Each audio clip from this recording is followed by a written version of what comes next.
প্রকৃতির তাণ্ডবে লণ্ডভণ্ড যুক্তরাষ্ট্রের মধ্য পশ্চিমাঞ্চল। ন্যাশনাল ওয়েদার সার্ভিস জানিয়েছে, ইলিনয়, উইসকনসিন এবং মিনেসোটার ওপর দিয়ে বয়ে যাওয়া এই শক্তিশালী ঝড়টি সম্ভবত টর্নেডো ছিল। সেন্ট্রাল উইসকনসিনের ক্রোনেনওয়েটার এবং রিঙ্গেল শহরের ওপর সবচেয়ে বেশি প্রভাব পড়েছে। মিনেসোটা রাজ্যের অনেক এলাকায় ঝড়ের তীব্রতায় বাড়িঘরের ছাদ সম্পূর্ণ বিচ্ছিন্ন হয়ে গেছে। ইলিনয়ে ঝড়ের প্রভাবে যোগাযোগ ব্যবস্থা সম্পূর্ণ ভেঙে পড়েছে। উপড়ে পড়া গাছ ও ধ্বংসাবশেষের কারণে অনেক সড়ক এখনও চলাচলের অনুপযুক্ত।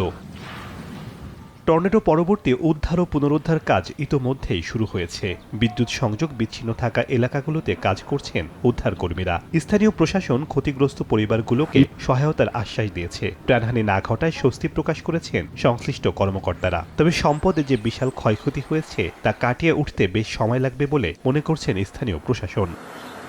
শেখ সাদি মারজান, সময় সংবাদ।